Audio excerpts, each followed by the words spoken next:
صفحہ نمبر 184 ہی جاری ہے۔ بنو امیہ کے دور میں اس خط کو مزید آسانی کے ساتھ پڑھنے کے لیے حجاج بن یوسف نے حرکات کی صحت کے لیے آراب یعنی حرکات ایجاد کیے۔ اس کے بعد ابن مقلہ نے خط کوفی کو ترقی دے کر ایک نیا خط ایجاد کیا جو حسن و رعنائی میں بے مثال تھا۔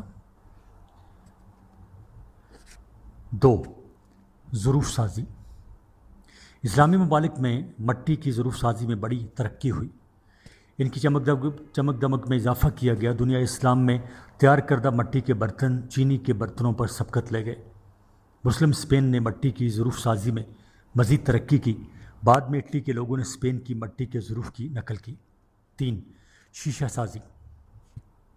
دمشق شیشہ سازی اور اس کی مصنوعات کا دنیا میں سب سے بڑا مرکز تھا۔ ایران اور عراق کے ابتدائی اسلامی دور کے متعدد ظروف میں چرخی کے ذریعے کٹائی کر کے جو آرائش کی گئی وہ گہرے تمغہ نما دائروں سے عبارت ہے۔ فاطمی دور میں مصر کی شیشہ گری بھی کمال کو پہنچ چکی تھی۔ مصری صنعت کے بڑے بڑے مراکز فسطاط اور اسکندریہ تھے۔ فاطمی دور کے شیشہ گروں کا ایک عظیم کارنامہ یہ ہے کہ انہوں نے شیشہ کے ظروف کو رنگین میناکاری سے مزین کیا۔ 4. ہاتھی دانت۔ عربوں نے ہاتھی دانت کے فن کو بھی ترقی دی۔ مصر میں ایوبی اور مملوکی عہد میں ہاتھی دانت میں فاطمی اسالیب کی پیروی جاری رہی۔ صفحہ نمبر 185۔ اندلس کے اموی فرمانرواؤں کے عہد میں ہاتھی دانت سے بنائے گئے گول اور مستطیل ڈبے اور صندوقچے بہت مقبول تھے۔ ہاتھی دانت کے علاوہ سونے اور چاندی کے زیورات اور ظروف سازی میں مسلمان گھرانے اپنے پیش روؤں سے سبقت لے گئے تھے۔ پیش رو یعنی ان سے جو پہلے گزرے تھے لوگ۔ اور دوسری طرف دھاتوں میں پیتل، تانبے اور کانسی کے سامان تیار کرنے میں انہوں نے بڑی نفاست، مہارت اور جدت کا ثبوت دیا ہے۔ ان کے فن کی نقالی بعد میں یورپ کے فیشن پرست شہروں میں کی گئی۔ 5. فن تعمیر۔ فن تعمیر کسی قوم یا ملک کا صحیح عکس ہوتا ہے۔ اسلامی عمارتوں میں سادگی کے ساتھ ساتھ دلکشی اور دل فریبی نمایاں ہے۔ نبی کریم صلی اللہ علیہ وسلم جب ہجرت کر کے مدینہ منورہ پہنچے تو آپ صلی اللہ علیہ وسلم نے جہاں مسجد اور مکان تعمیر کیے، بیک وقت مذہبی اور دفتری دونوں قسم کے طرز سے تعمیر کی بنیاد اپنے مبارک ہاتھوں سے رکھی۔ مسلمان معماروں نے اپنی تعمیرات میں بہت جلد کمال کی فنی حیثیت کا اندازہ کر لیا، جو آگے چل کر مسلمانوں کی فن تعمیر کا ایک حصہ بن گئی۔ مسلمان معماروں نے اپنی تعمیرات میں بہت جلد کمان کی فنی حیثیت کا اندازہ کر لیا، جو آگے چل کر مسلمانوں کی فن تعمیر کا ایک حصہ بن گئی۔ مسلمانوں کی فن تعمیر کا ایک نمونہ ظاہر کرتا ہے کہ اس میں تعمیر کے ساتھ زیب و زینت پر بھی زور دیا گیا ہے، خصوصاً مسجد کے اندرونی حصہ کی زیب و زینت میں کوئی کسر اٹھا نہ رکھی۔ برصغیر پاک و ہند پر مسلمانوں نے 800 برس حکومت کی ہے۔ اس دوران ان کی تعمیر کردہ عمارات کو 3 مختلف ادوار میں تقسیم کیا گیا ہے۔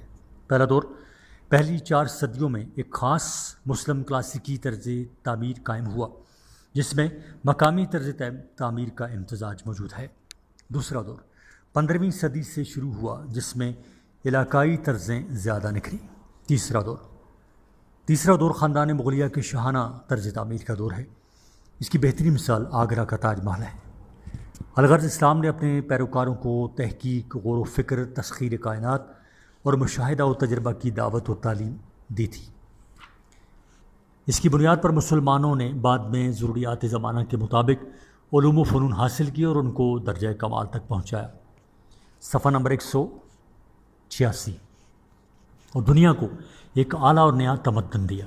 یہ مسلمانوں کے علوم و فنون تھے جنہوں نے بالآخر مغربی دنیا کو اس قابل بنایا کہ اس نے سائنس کی جدید ایجادات کے سلسلے میں دنیا کی بھر کی امامت حاصل کر لی۔ اور مسلمانوں نے اپنی غفلت اور عاقبت نااندیشی سے جب قرآن کا دامن چھوڑا تو جہاں روحانیت اور اخلاق کا جنازہ نکلا وہاں دوسرے علوم و فنون اور سائنس سے بھی ہاتھ دھو بیٹھے۔ آج ہماری سب سے بڑی ضرورت یہ ہے کہ ہم اپنی سائنسی روایات کو از سر نو زندہ کریں۔ اب ہے مشقی سوالات۔ سوال نمبر 1، درج ذیل سوالات کے تفصیلی جواب دیں۔ الف، اسلام سے پہلے دنیا کی علمی حالت کا جائزہ لیں۔ ب، اسلام سے پہلے عربوں کی علمی حالت کا جائزہ لیں۔ ج، علم کیا ہے؟ قرآن و حدیث کی روشنی میں علم کی اہمیت واضح کریں۔ دال حضور نبی کریم صلی اللہ علیہ وآلہ وسلم کے دور میں علمی ترقی بیان کریں۔ ہے خلافت راشدہ کے دور میں علمی ترقی کیسی ہوئی وضاحت کریں۔ واو ترویج اسلام کے بعد مسلمانوں نے کن علوم و فنون میں ترقی کی بیان کریں۔ سوال نمبر 2 مختصر جواب دیں۔ اس میں پھر آگے جز ہیں۔ الف عرب سے باہر کن کی حکومتیں تھیں؟ ب عرب کن علوم کے باہر تھے؟ جیم حضور صلی اللہ علیہ وآلہ وسلم کے دور میں صفہ کا کیا کردار تھا؟ دال حضرت عمر رضی اللہ تعالیٰ عنہ کے دور میں کیا علمی پیش رفت ہوئی؟ 5 علم فلکیات سے کیا مراد ہے؟ مسلمانوں نے اس علم میں کہاں تک ترقی کی؟ صفحہ نمبر 187 جز 6 معاف کیجیے گا دال ریاضی میں مسلمانوں نے کیا کارہائے نمایاں ادا کیے؟ اور زے فن تعمیر میں مسلمانوں کی کیا خدمات ہیں؟ سوال نمبر 3 ہر سوال کے 4 ممکنہ جوابات دیے گئے ہیں، درست جواب پر ٹک یعنی گڈ کا نشان لگائیں۔ الف حضور صلی اللہ علیہ وآلہ وسلم کی ولادت کس شہر میں ہوئی؟ نمبر 1 مکہ المکرمہ، 2 مدینہ منورہ، 3 یمن اور 4 سعودی عرب۔ ب حضور نبی کریم صلی اللہ علیہ وآلہ وسلم نے سربراہان ممالک کو کس چیز کی دعوت دی؟ صفحہ نمبر 187 جاری ہے۔ نمبر 1 اسلام کی۔ حضور نبی کریم صلی اللہ علیہ وآلہ وسلم نے سربراہان ممالک کو کس چیز کی دعوت دی؟ نمبر 1 اسلام کی، 2 جنگ کی، 3 جہاد کی اور نمبر 4 وراثت کی تقسیم کی۔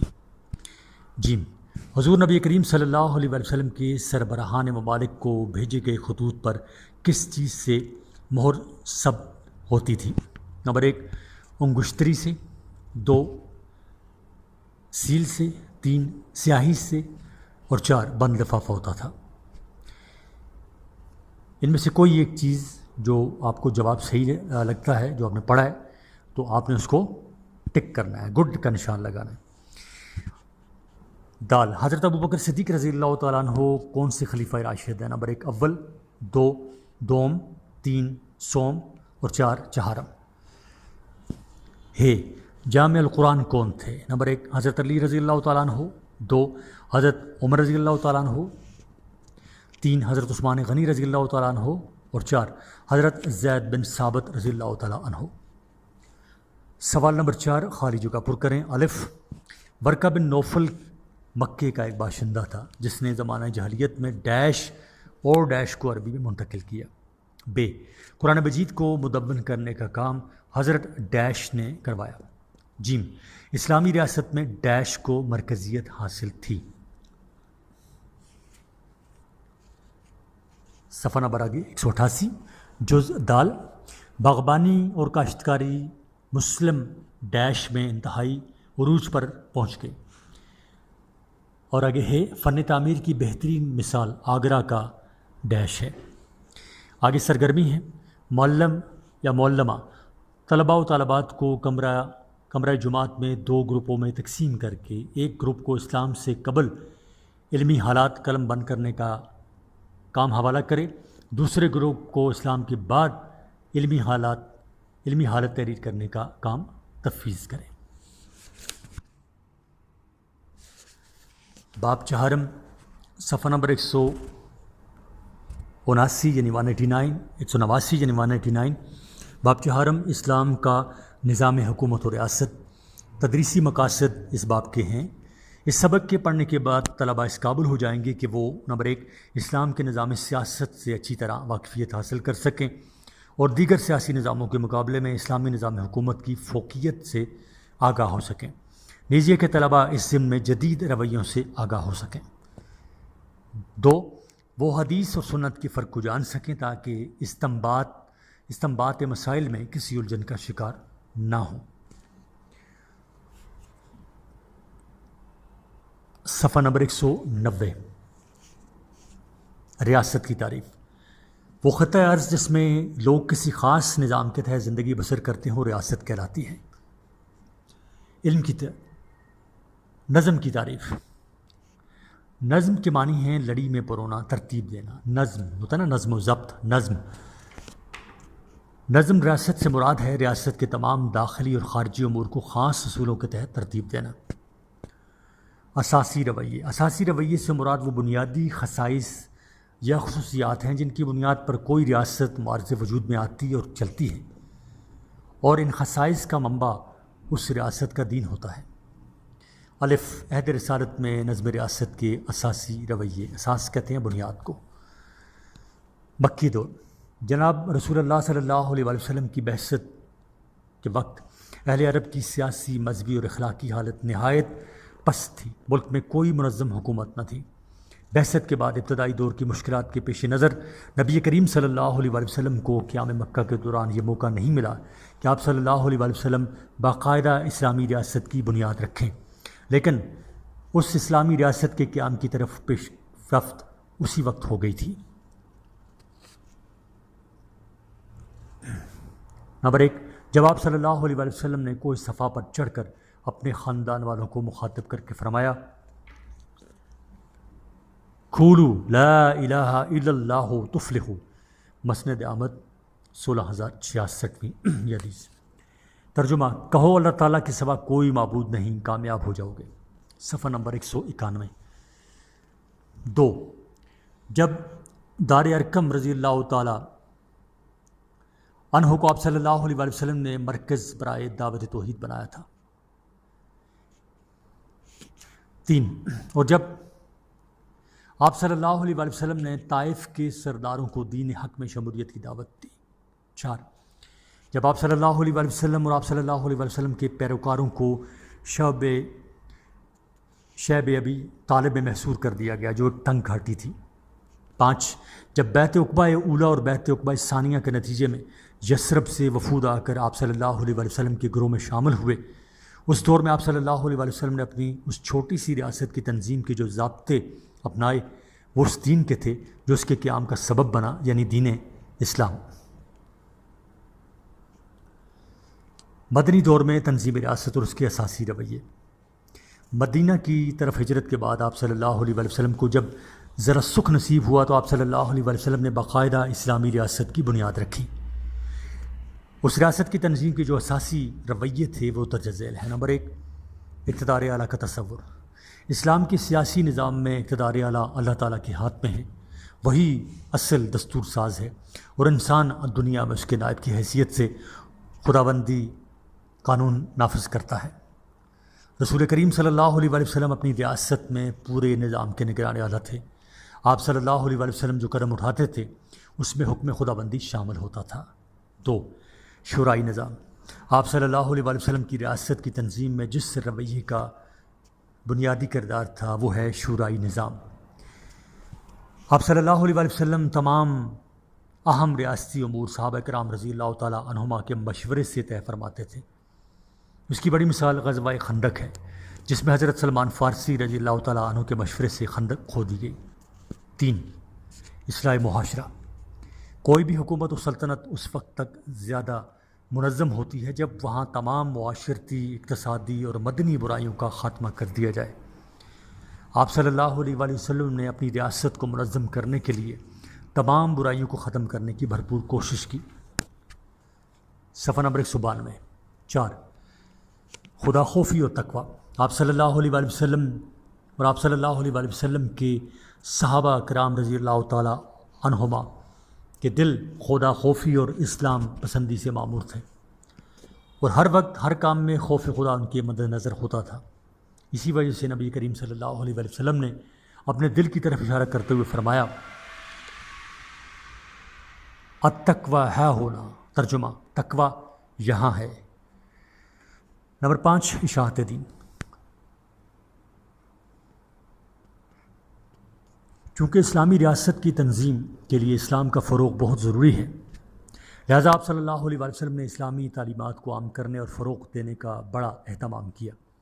یہی وجہ ہے کہ غزوہ بدر میں آپ صلی اللہ علیہ وآلہ وسلم کے ساتھی صرف 313، جبکہ چند سال بعد حجۃ الوداع کے موقع پر ان کی تعداد 1,00,000 سے تجاوز کر گئی تھی۔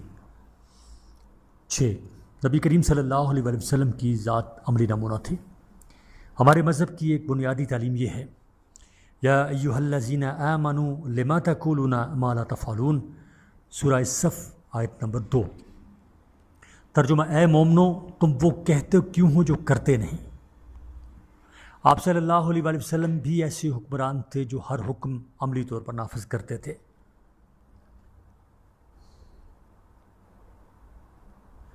صفحہ نمبر 193۔ 7، قانون کی بالادستی۔ آپ صلی اللہ علیہ وآلہ وسلم کے عہد میں قانون کو بالادستی حاصل تھی اور تمام شہری قانون کی نظر میں برابر تھے۔ ارشاد خداوندی ہے فَاحْكُمْ بَيْنَهُمْ بِمَا أَنزَلَ اللَّهُ وَلَا تَتَّبِعْ أَهْوَاءَهُمْ، سورہ المائدہ آیت نمبر 48۔ ترجمہ، پس ان کے درمیان فیصلہ کرو اس کے ساتھ جو اللہ تعالیٰ نے نازل کیا اور ان کی خواہشات کی پیروی نہ کرو۔ 8، مساوات۔ آپ صلی اللہ علیہ وآلہ وسلم نے اپنی ریاست کی تنظیم مساوات انسانی کے اصولوں پر قائم کی۔ تمام رعایا کو مساوی حقوق حاصل تھے۔ صفحہ نمبر 193۔ صفحہ نمبر 193 ہی جاری ہے۔ ارشاد نبی صلی اللہ علیہ وآلہ وسلم ہے کلکم بنو آدم و آدم خلق من تراب، مسند بازار۔ ترجمہ، تم سب آدم علیہ السلام کی اولاد ہو اور آدم علیہ السلام مٹی سے پیدا کیے گئے ہیں۔ نمبر 9، برتری کا معیار۔ برتری کا معیار اس ارشاد باری کے مطابق تھا ان اکرمکم عند اللہ اتقاکم، سورہ الحجرات آیت نمبر 13۔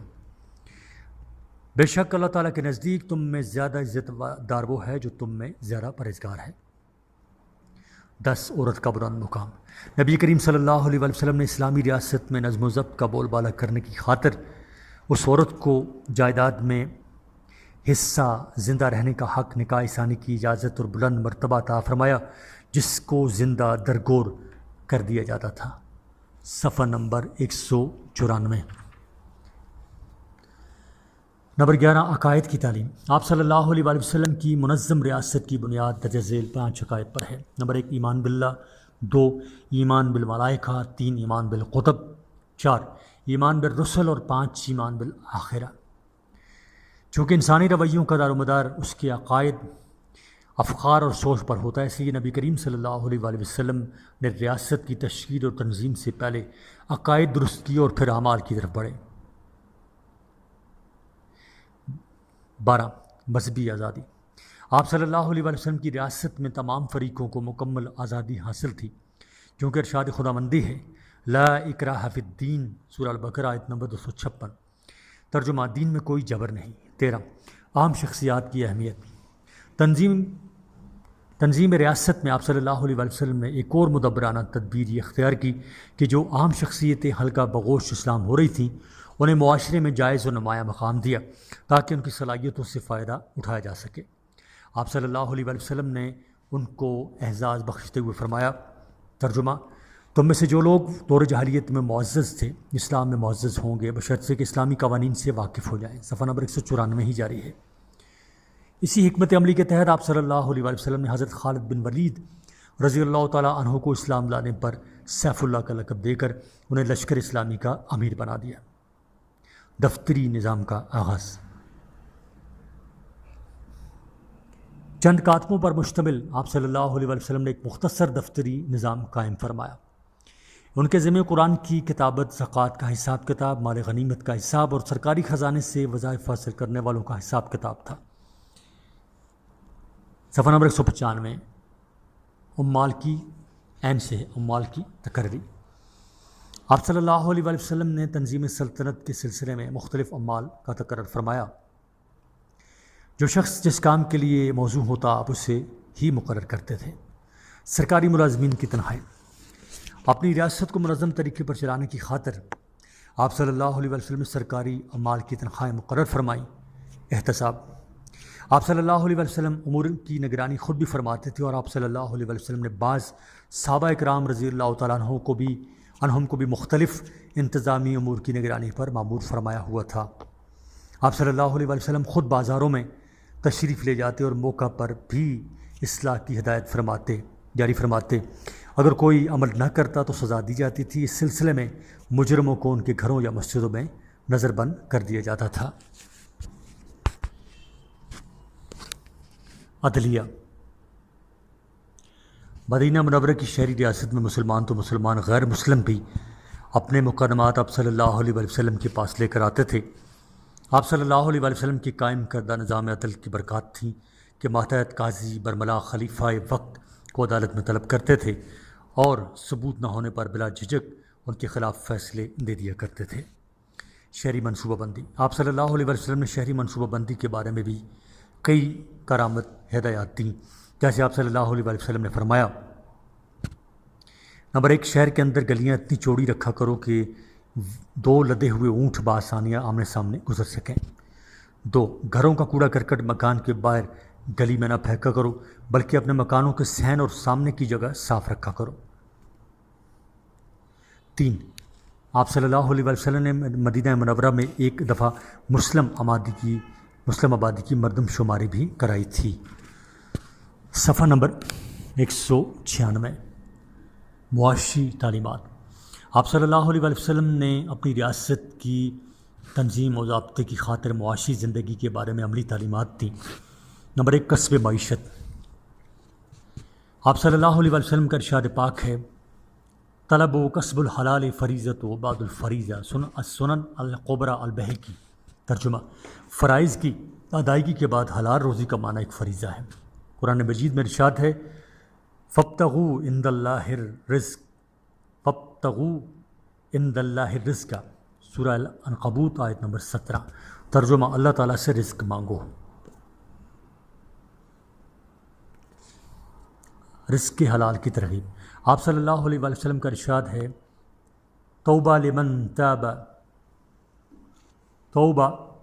لمن تاب قصبہ، مسند الشہاب القضائی۔ ترجمہ، خوشخبری ہے اس شخص کے لیے جس کی کمائی حلال ہے۔ محنت کی عظمت۔ محنت سے روزی کمانے میں عظمت ہے اور معاشی خوشحالی کا باعث ہے۔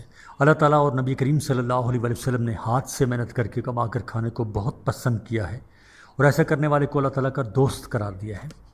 انفاق۔ اسلام جہاں رزق کمانے کی تعلیم دیتا ہے، وہاں اس کو خرچ کرنے کا بھی حکم دیتا ہے۔ خرچ کی 3 اقسام ہیں۔ نمبر 1، انفرادی، جو اپنی ذات پر خرچ کیا جاتا ہے۔ 2، اجتماعی، جو دوسروں کی ضروریات پر خرچ کیا جاتا ہے۔ اور 3، فی سبیل اللہ، جو اللہ تعالیٰ کی راہ میں خرچ کیا جاتا ہے۔ صفحہ نمبر 197۔ میثاق مدینہ۔ اسلامی ریاست کی تنظیم میں اولین قدم وہ معاہدہ ہے جو مدینہ کے مسلمانوں اور یہودیوں اور غیر مسلم قبائل کے درمیان طے پایا۔ یہ انسانی تاریخ کا اولین تحریری دستور ہے۔ اس کی عام دفعات درج ذیل تھیں۔ نمبر 1، تمام فریقوں کو مذہبی آزادی حاصل ہوگی۔ 2، خون بہا اور فدیہ کا پرانا طریقہ رائج رہے گا۔ 3، کوئی فریق قریش کو امان نہیں دے گا۔ 4، مظلوم کی مدد کی جائے گی اور کوئی فریق قاتل کو پناہ نہیں دے گا۔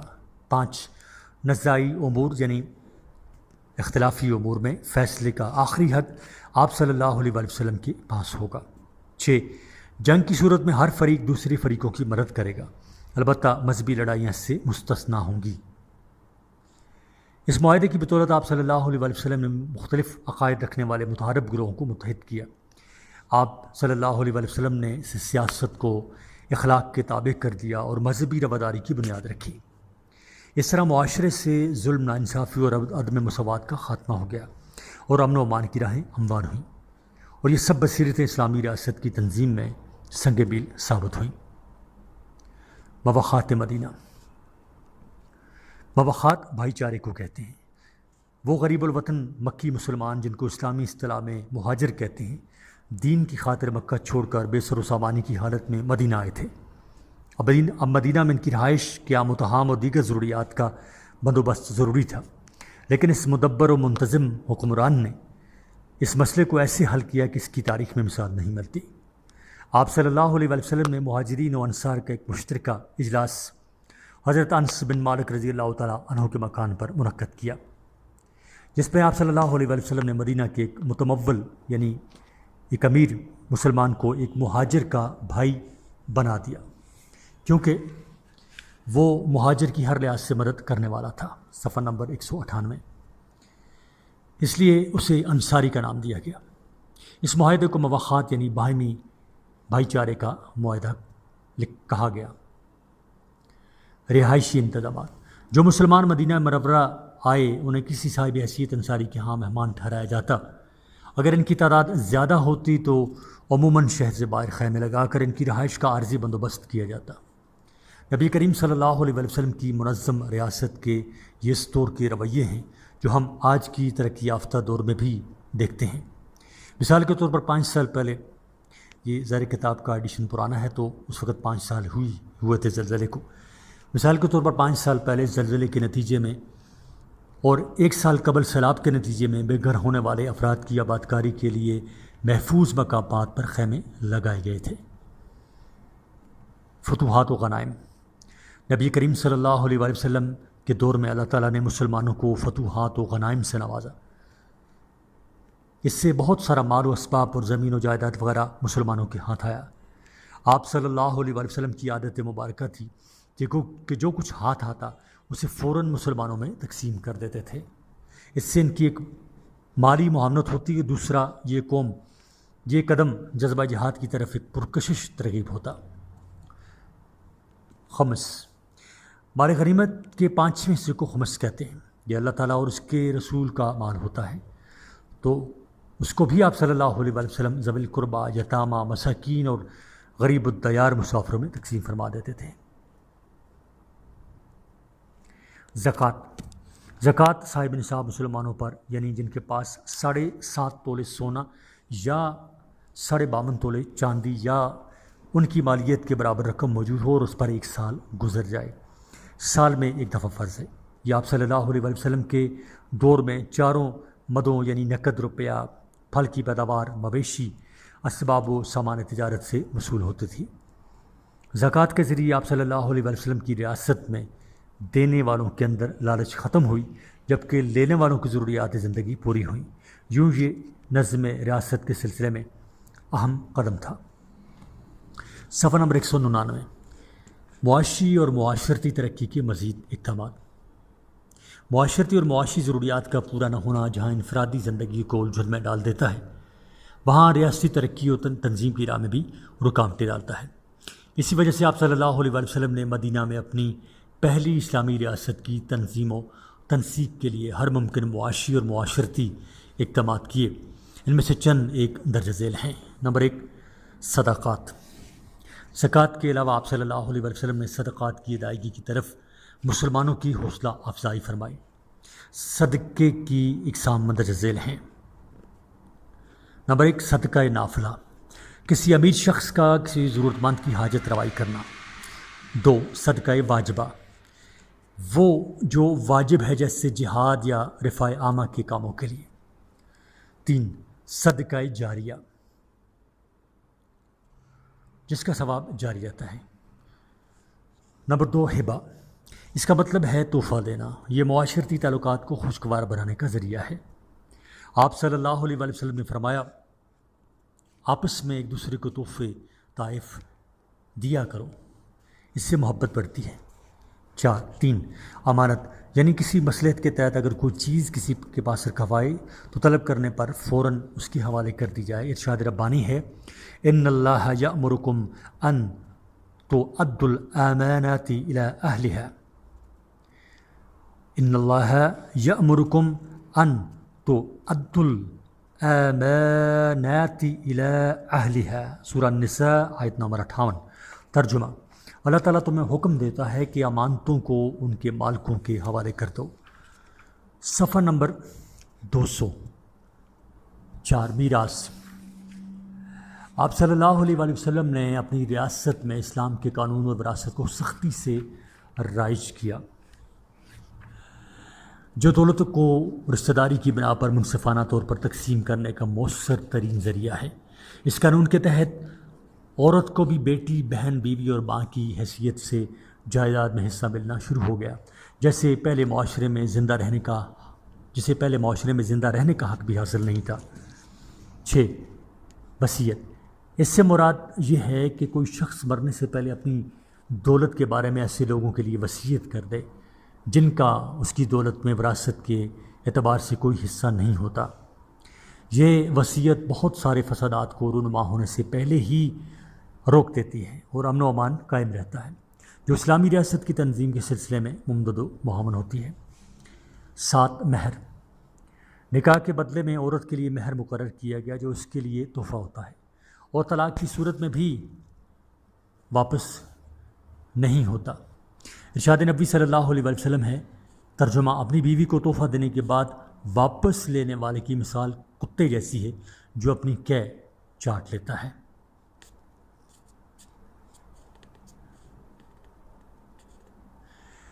امور خارجہ کی طرف خصوصی توجہ۔ آپ صلی اللہ علیہ وسلم نے جس طرح داخلی طور پر اسلامی ریاست کے استحکام کے لیے متعدد اقدامات کیے، اسی طرح امور خارجہ پر بھی بھرپور توجہ دی۔ امور خارجہ میں آپ صلی اللہ علیہ وسلم کی پالیسی کے نمایاں پہلو یہ تھے۔ نمبر 1، دشمنوں کے بارے میں پالیسی۔ اس سلسلے میں آپ صلی اللہ علیہ وسلم نے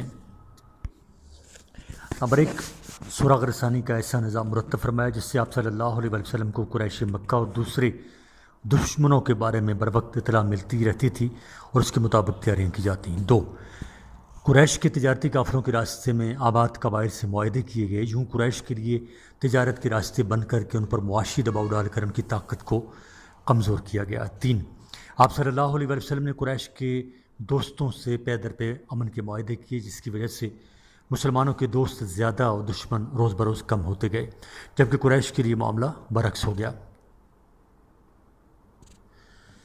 صفحہ نمبر 201۔ 4، آپ صلی اللہ علیہ وسلم نے دشمنوں کو دوست بنانے کے لیے کئی مدبرانہ اقدامات کیے۔ ان میں ایک اہم بات یہ کہ زکوٰۃ میں ان لوگوں کا حصہ رکھا جن کی مالی مدد کر کے ان کی حمایت حاصل کی جا سکتی تھی۔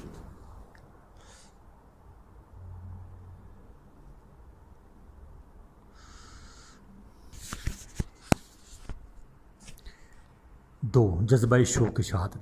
آپ صلی اللہ علیہ وسلم نے اسلامی ریاست کو عزت و وقار بخشنے کے لیے جانثاروں کی ایک ایسی جماعت تیار کی جس کے لیے راہ خدا میں شہادت دنیا کی ہر شے سے مرغوب تھی۔ 3، دشمنوں پر رعب۔ ارشاد باری تعالیٰ والذین معہ اشداء علی الکفار رحماء بینہم، سورہ الفتح آیت نمبر 29۔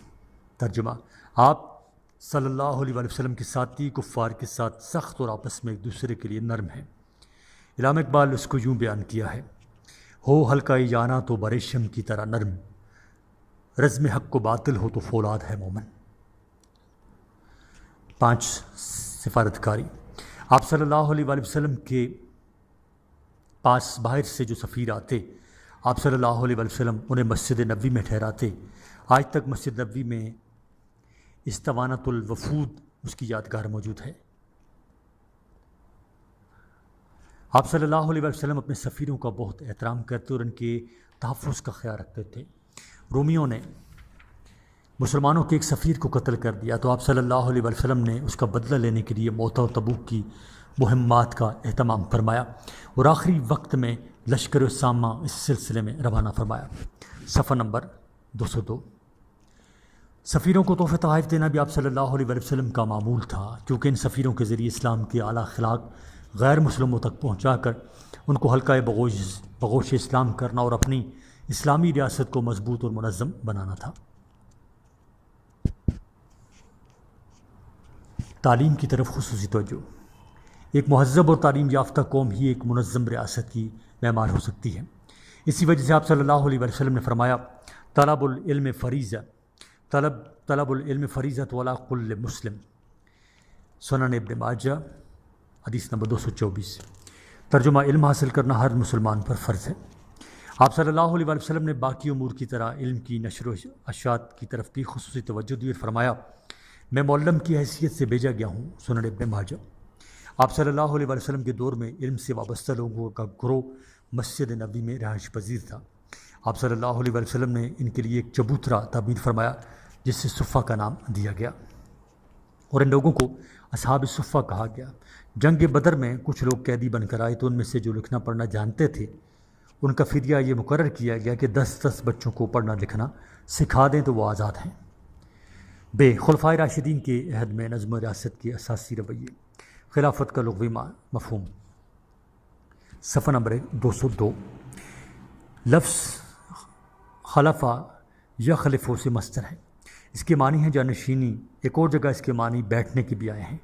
خلافت کا اصطلاحی مفہوم۔ اصطلاحی اعتبار سے خلافت کا لفظ صرف خاتم الانبیاء و رسل صلی اللہ علیہ وسلم کی نیابت اور جانشینی کے لیے بولا جاتا ہے۔ صفحہ نمبر 203۔ خلافت راشدہ کی تعریف۔ یوں کہہ سکتے ہیں کہ دینی اور دنیاوی امور کے انتظامات کے لیے ایک ایسی جمہوری ریاست جس میں نبی کریم صلی اللہ علیہ وسلم کی پوری نمائندگی اور نیابت ہو۔ اس ریاست کے رئیس کو خلیفہ یعنی رسول کریم صلی اللہ علیہ وسلم کا جانشین اور قائم مقام صدر کہتے ہیں۔ خلافت راشدہ کی ایک اور تعریف، اس کا مطلب ہے کہ آپ صلی اللہ علیہ وآلہ وسلم کے بعد آپ صلی اللہ علیہ وسلم کے 4 اصحاب کرام رضی اللہ تعالی عنہما کا وہ 30 سالہ زرعی دور جو حضرت ابوبکر صدیق رضی اللہ تعالی عنہ سے شروع ہوا اور حضرت علی کرم اللہ وجہہ تک ختم ہوا، یہ چاروں اصحاب رضی اللہ تعالیٰ عنہم چونکہ نبی کریم صلی اللہ علیہ وسلم کے ہدایت یافتہ تھے، اس لیے ان کو خلفائے راشدین اور ان کی خلافت کو خلافت راشدہ کہا جاتا ہے۔ جس طرح ان چاروں اصحاب رضی اللہ تعالیٰ عنہم میں نبی کریم صلی اللہ علیہ وسلم کی عادات و خصائل بدرجہ اتم موجود تھیں، اسی طرح سے ان کی ریاست کا نظم و نسق و ضبط بھی وہی تھا جو عہد رسالت میں تھا، کیونکہ اس نظم و نسق کے جو اساسی رویے تھے وہ دین اسلام کی وہی معاشی، معاشرتی، تمدنی، مذہبی اور سیاسی تعلیمات تھیں جن کو آپ صلی اللہ علیہ وسلم نے اپنایا۔ ان اساسی رویوں کا ذیل میں ذکر کیا جاتا ہے۔ نمبر 1، عقائد کی اصلاح۔ عقائد کی اصلاح ان اصحاب رضی اللہ تعالیٰ عنہ کے پیش نظر ہر وقت ہوتی تھی، کیونکہ اس دور میں فتوحات کا سلسلہ عروج پر تھا، اور یوں دائرہ اسلام میں داخل ہونے والی اجنبی اقوام اور مفتوحہ علاقوں میں مسلمانوں کے زیر اثر آنے والی غیر مسلم اقوام کے اختلاط سے اسلام کے عقائد میں تبدیلی ممکن تھی۔ 2، ارکان اسلام کا قائم کرنا۔ خلافت راشدہ کے اس زرعی دور میں دین اسلام کے پانچوں ارکان کے قیام پر خصوصی توجہ دی گئی۔ اسلامی علاقوں میں مساجد تعمیر کی گئیں اور باجماعت نماز ادا کرنے پر سختی کی گئی۔ زکوٰۃ کی ادائیگی کو یقینی بنایا گیا۔ اسی وجہ سے حضرت ابوبکر صدیق رضی اللہ تعالیٰ عنہ کے دور میں مانعین زکوٰۃ کے خلاف، یعنی جنہوں نے زکوٰۃ دینے سے منع کر دیا تھا، جو زکوٰۃ دینے سے جنہوں نے انکار کر دیا تھا، ان کے خلاف جنگ کی گئی، اور حضرت عمر رضی اللہ تعالیٰ عنہ کے دور میں زکوٰۃ کا نظام سختی سے رائج تھا کہ ان کی سلطنت میں ڈھونڈنے سے بھی صدقہ لینے والا کوئی نہ ملتا۔ صفحہ نمبر 204۔ نمبر 3، شورائی نظام۔ اسلامی ریاست کے نظم و ضبط میں شورائیت بنیادی عنصر ہے۔ ارشاد ربانی ہے، وَأَمْرُهُمْ شُورَىٰ بَيْنَهُمْ۔ سورہ شورا آیت نمبر 38۔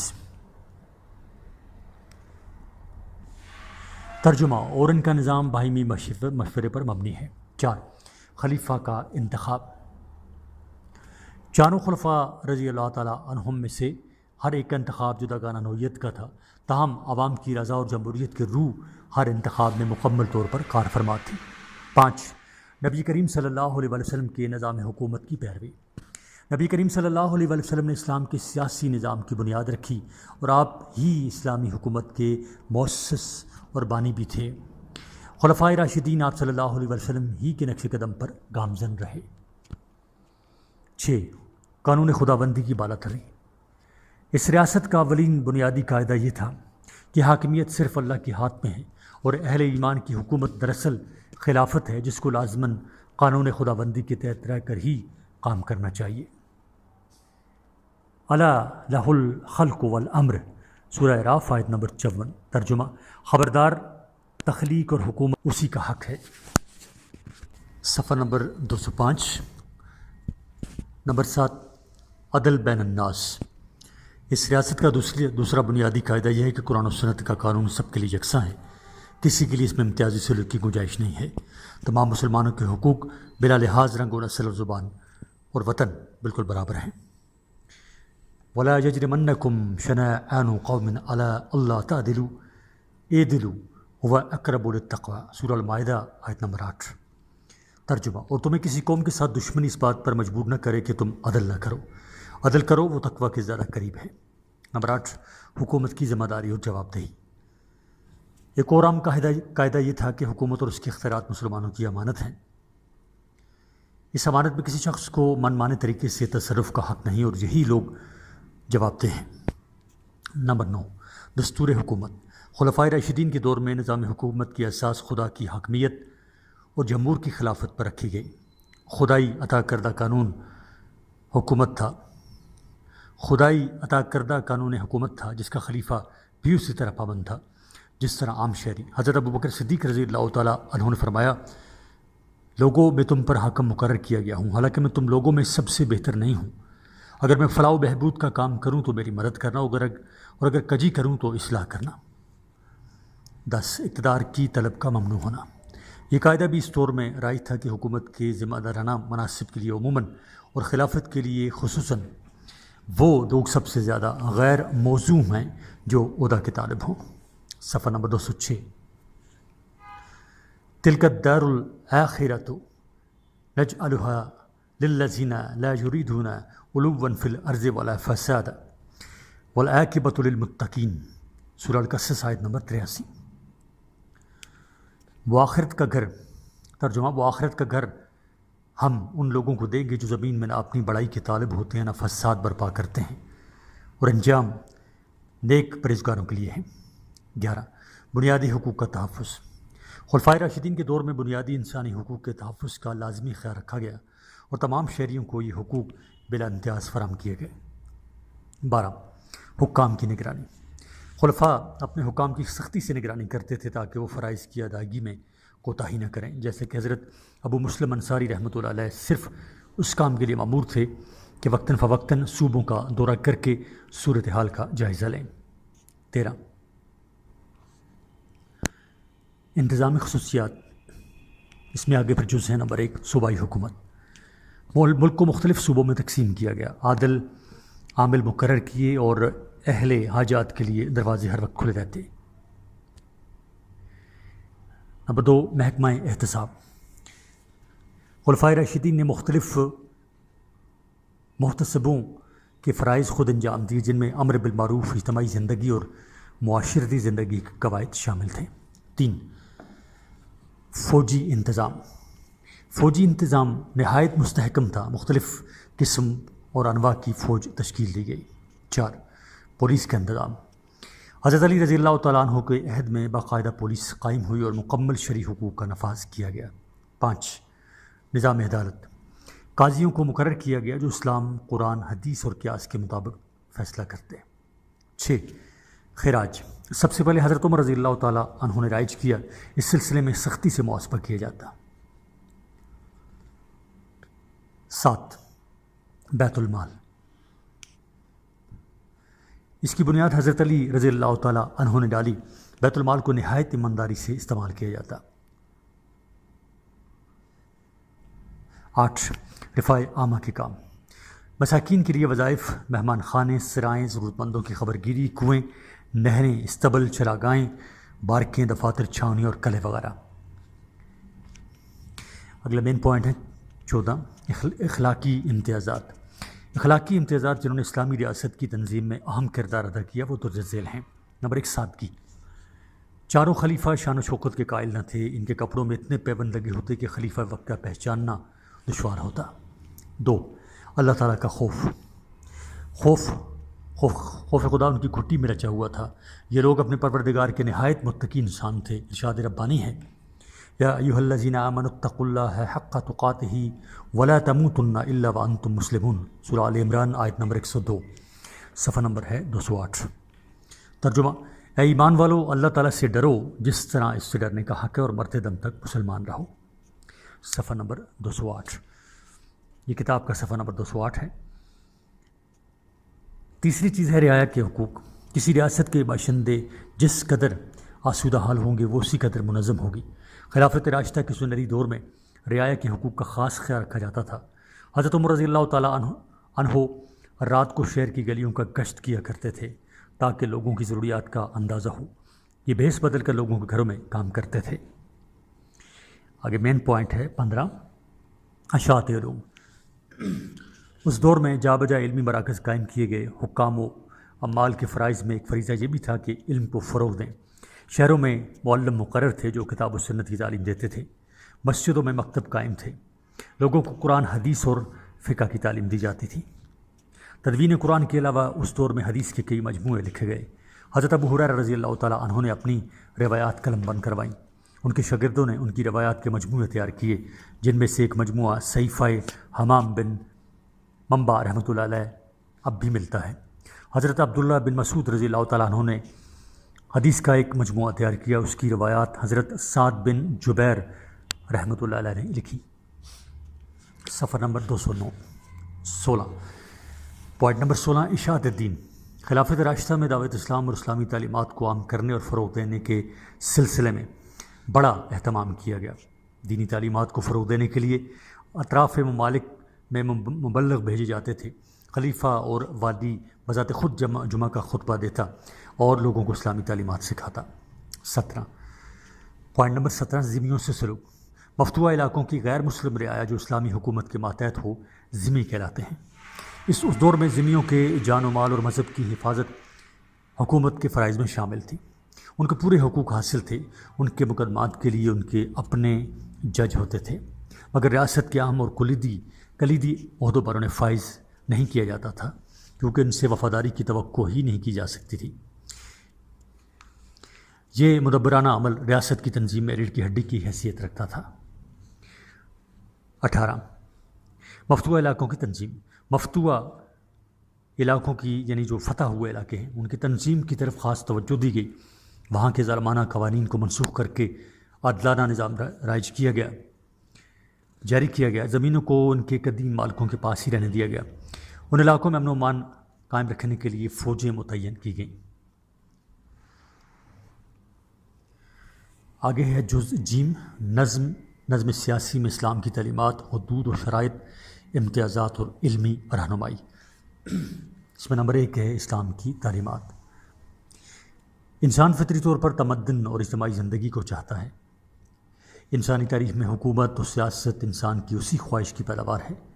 لہذا عقل کا تقاضا ہے کہ دنیا میں سیاست و حکومت کے بغیر معاشر اور تمدن کا خواب دیکھنے کے بجائے وہ اپنے لیے ایک ایسا معاہدہ عمرانی وجود میں لانے کی کوشش کرے جو ایک منظم حکومت کی بنیاد فراہم کر سکے۔ صفحہ نمبر 210۔ لیکن تاریخ گواہ ہے کہ زندگی کے دوسرے معاملات کی طرح عقل انسانی اس معاملے میں بھی آسمانی ہدایت کے بغیر اپنے لیے کوئی سیدھا راستہ تلاش نہیں کر سکتی۔ انسان کی اسی ضرورت کے پیش نظر اللہ تعالیٰ نے منظم سیاسی نظام کی مکمل تعلیمات اپنی کتاب قرآن مجید اور اپنے رسول صلی اللہ علیہ وسلم کے ذریعے سے ہمیں دی ہیں، جو درج ذیل ہیں۔ دینی فرائض کی ادائیگی۔ قرآن مجید میں ارشاد ربانی ہے، الذین مکناہم فی الارض اقاموا الصلاۃ وآتوا الزکاۃ وامروا بالمعروف ونہوا عن المنکر وللہ عاقبۃ الامور۔ سورہ الحج آیت نمبر 41۔ ترجمہ: یہ اہل ایمان وہ لوگ ہیں کہ اگر ہم ان کو اسی سرزمین میں اقتدار بخشیں گے تو نماز کا اہتمام کریں گے، زکوٰۃ ادا کریں گے، بھلائی کی تلقین کریں گے اور برائی سے روکیں گے، اور سب کاموں کا انجام اللہ ہی کے اختیار میں ہے۔ اس آیت میں وہ دینی فرائض بتائے گئے ہیں جو کسی بھی خطۂ اراضی میں اقتدار حاصل ہو جانے کے بعد مسلمانوں کے نظم سیاسی پر عائد ہوتے ہیں۔ نمبر 1، لوگوں سے تقاضا کیا جائے کہ اگر وہ مسلمان ہیں تو اپنے ایمان و اسلام کی شہادت کے طور پر نماز ادا کریں۔ 2، مسجدوں کا اہتمام اور ان کے لیے ائمہ کا تقرر حکومت کرے گی۔ 3، زکوٰۃ کے بارے میں یہ سنت نبوی صلی اللہ علیہ وسلم ہے کہ ریاست کے مسلمان شہریوں میں سے ہر وہ شخص جس پر زکوٰۃ عائد ہوتی ہے وہ اپنے مال مویشی میں مقررہ حصہ اپنے سرمائے سے الگ کر کے حکومت کے حوالے کر دے گا، اور حکومت اس سے حاجت مندوں کی ضرورتیں ان کے دروازے پر پہنچا کر پوری کرنے کی کوشش کرے گی۔ صفحہ نمبر 211۔ اگلا نقطہ ہے، اگلا پوائنٹ ہے 4 نمبر، نیکی کا حکم دینے اور برائی سے روکنے کے لیے ریاست کی طرف سے ایک جماعت مقرر کی جائے گی۔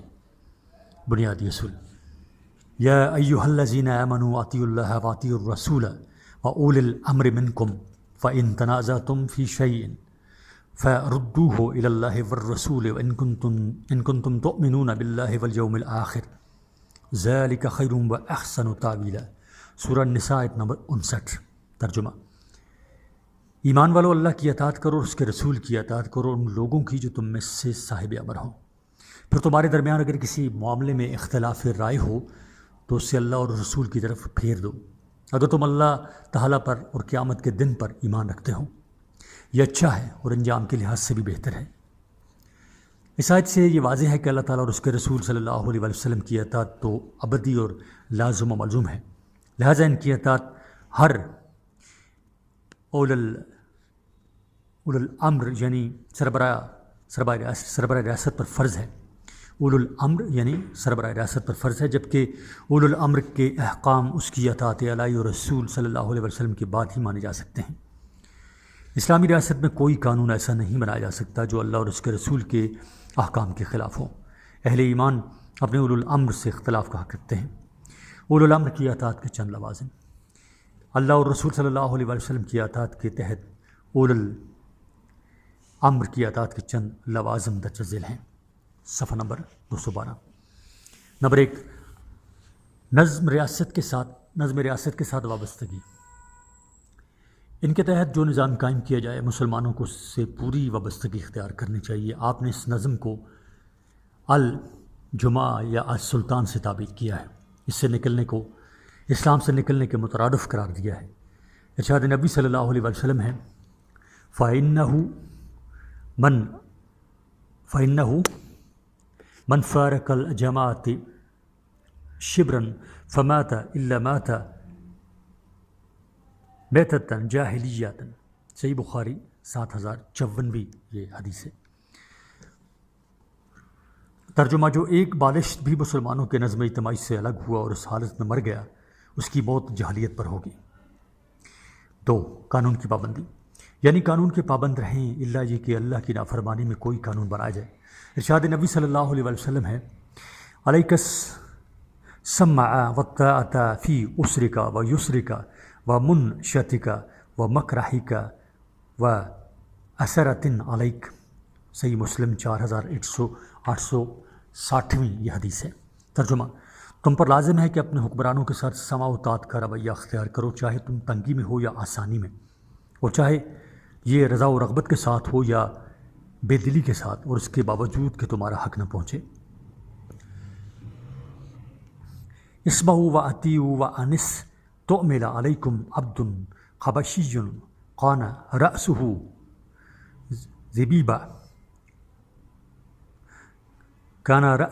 زبیبا۔ صحیح بخاری 7142 حدیث۔ ترجمہ، سنو اور مانو، اگرچہ تمہارے اوپر کسی حبشی غلام کو حکمران بنا دیا جائے جس کا سر منکا جیسا ہو، لیکن اطاعت کا یہ حکم صرف مسلمان حکمران کے لیے ہے۔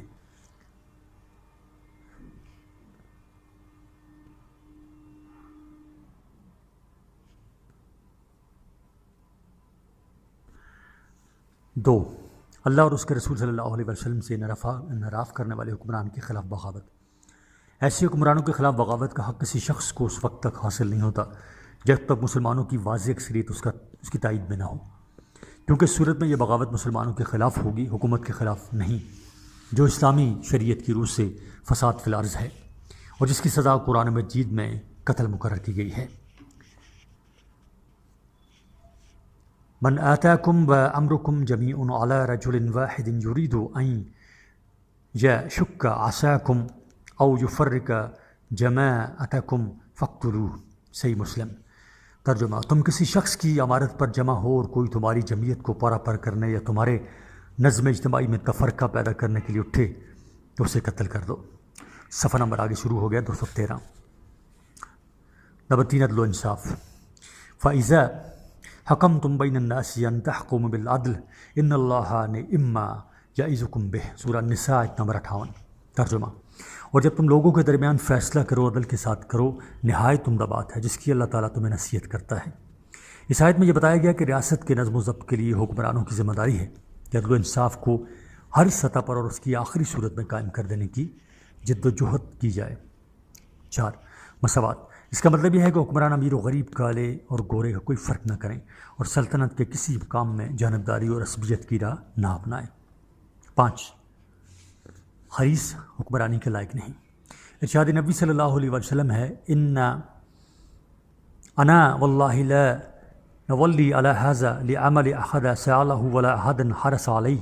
صحیح مسلم، صحیح ابن حبان۔ ترجمہ، ہم بخدا کسی ایسے شخص کو اس نظام میں کوئی منصب نہ دیں گے جو اسے مانگے اور اس کے لیے حریص ہو۔ اس حدیث کے پیش نظر کوئی منصب کسی ایسے شخص کو نہ دیا جائے جو اس کا حریص ہو، کیونکہ اس سے معاملات میں عدل کی توقع نہیں کی جا سکتی۔ صفحہ نمبر 214۔ نمبر 6، حکمران خادم میں عوام ہے۔ سیاسی نظام کی اصل جس اصول پر ہے وہ یہ ہے کہ سید القوم خادمہم، یعنی قوم کا حاکم ان کا خادم ہوتا ہے۔ اس کی عملی صورت ہمیں نبی کریم صلی اللہ علیہ وسلم الخلفاء راشدین کے ادوار میں نظر آتی ہے، جو خود بھوکے رہتے تھے اور لوگوں کی ضروریات پوری کرتے، ان کے گھروں میں بھیس بدل بدل کر جا کے کام کرتے تھے۔ نمبر 7، نظم حکومت۔ سیاسی نظام میں نظم و ضبط کے لیے ضروری ہے کہ اس نظام کی حکومت میں بھی نظم و ضبط ہو، اور اسلام کے قانون سیاست میں نظم و ضبط کی اساس یہ آیت ہے، وَأَمْرُهُمْ شُورَ بَيْنَهُمْ، سورہ الشورى آیت نمبر 38، یعنی ترجمہ اس کا یہ ہے کہ اور ان کا نظام باہمی مشورے پر مبنی ہے۔ اس آیت کا تقاضا اور اسلام کی تعلیمات یہ ہیں کہ خود امیر کی امارت مشورے کے ذریعے منعقد ہو، نظام مشورے سے ہی وجود میں آئے، جو کچھ مشورے سے بنے وہ مشورے سے توڑا بھی جا سکے۔ 8، اکثریت کی رائے کی اہمیت۔ مسلمانوں کے سیاسی و اجتماعی نظام کی اساس وَأَمْرُهُمْ شُورَ بَيْنَهُمْ ہے، اس لیے اس کے عمراء و حکمران جو جمہوری طریقے سے منتخب ہوں، امارت کا منصب سنبھال لینے کے بعد وہ یہ اختیار نہیں رکھتے کہ اجتماعی معاملات میں مسلمانوں کے اجماع یا اکثریت کی رائے کو رد کر دیں۔ صفحہ نمبر 215۔ نمبر 9، شورائی نظام میں عوام کی شرکت بذریعہ نمائندگان ہو۔ نظم سیاست میں اسلام کا یہ اصول بھی ہے کہ عوام کی شرکت اپنے اپنے لیڈروں کے ذریعے سے ہو۔ نبی کریم صلی اللہ علیہ وسلم کے دور میں یہ حیثیت قبائل کے سرداروں کی تھی۔ آپ صلی اللہ علیہ وسلم نے تمام فیصلے اوس و خزرج و قریش کے سرداروں کے مشوروں سے کیے۔ 10، امامت و سیاست مسلم اکثریت کے نمائندے کا حق ہے۔ اسلام کے سیاسی نظام میں امارت و سیاست کا منصب ریاست میں موجود مسلمانوں کے مختلف گروہوں میں سے اس گروہ کا استحقاق قرار پائے گا جسے عام مسلمانوں کی اکثریت کا اعتماد حاصل ہوگا۔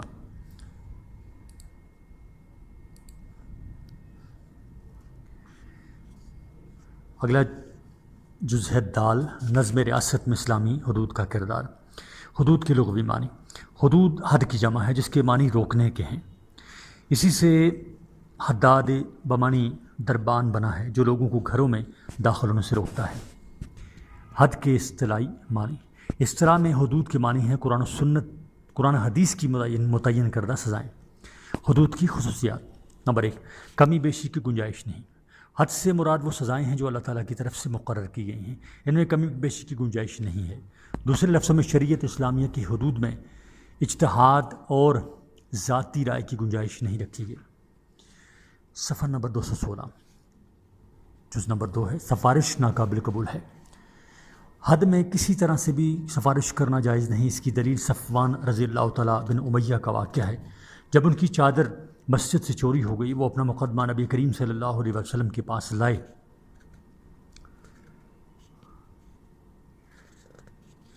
آپ صلی اللہ علیہ وسلم نے چور کے ہاتھ کاٹنے کا حکم فرمایا۔ صفوان رضی اللہ تعالیٰ عنہ نے آپ سے چور کا ہاتھ نہ کاٹنے کی سفارش کی اور عرض کیا، یا رسول اللہ، یہ چادر میں نے اسے صدقہ کر دی۔ تب نبی کریم صلی اللہ علیہ وسلم نے فرمایا، میرے پاس مقدمہ لانے سے پہلے آپ نے ایسا کیوں نہیں کیا؟ سنن کبری النسائی۔ 3، سچی توبہ گناہ کو ختم کر دیتی ہے۔ قابل حد جرائم کی سزاؤں کو معاف کرنے کا اختیار حکومت اور حکام میں سے کسی کو نہیں، مگر صدق دل سے توبہ کرنے سے گناہ ختم ہو جاتے ہیں۔ البتہ ڈاکو اگر گرفتاری سے قبل توبہ کر لے اور حالات و شواہد اس کی توبہ کی توثیق کرنے والے ہوں تو اس سے گناہ کے ساتھ حد بھی ساقط ہو جائے گی۔ 4، ارباب اقتدار اور معززین کی حدود ناقابل معافی ہیں۔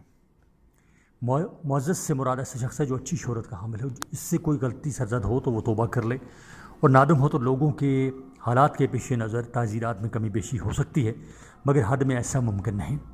حدود کی حیثیت لازمی سزاؤں کی ہے جو ناقابل معافی اور ناقابل مصالحت ہیں۔ ان میں بلا تفریق شریف و رذیل، عربی و عجمی سب برابر ہیں، کسی کے ساتھ نرمی نہیں برتی جا سکتی۔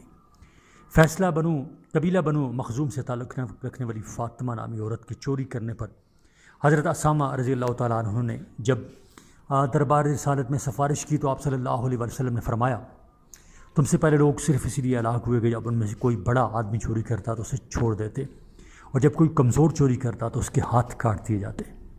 پھر فرمایا، اس ذات کی قسم جس کے ہاتھ میں میری جان ہے، اگر فاطمہ بنت محمد بھی چوری کرتی تو اس کا ہاتھ بھی کاٹ دیتا۔ صحیح البخاری اور مسلم۔ نمبر 5، حد شبہ سے ساقط ہو جاتی ہے۔ شبہات سے حدود کے ساقط ہو جانے کا اصول اس مشہور حدیث سے ہوتا ہے کہ ادرؤ الحدود بالشبہات، شبہات سے حدود کو ساقط کر دو۔ پوائنٹ نمبر 6، حد نابالغ پر واجب نہیں۔ حد اور تعزیر میں ایک فرق یہ بھی ہے کہ حد نابالغ بچے پر واجب نہیں ہوتی، کیونکہ اجرائے حد کی شرائط میں سے ایک شرط یہ بھی ہے کہ مجرم بالغ اور مکلف ہو، یہی حال قصاص کا بھی ہے، لیکن تعزیری سزا کا نفاذ نابالغ بچے پر بھی ہو سکتا ہے، کیونکہ اس کا مقصد تادیب ہے اور بچوں کو تادیبی سزا دینا جائز ہے۔ صفحہ نمبر 217 ہی جاری ہے۔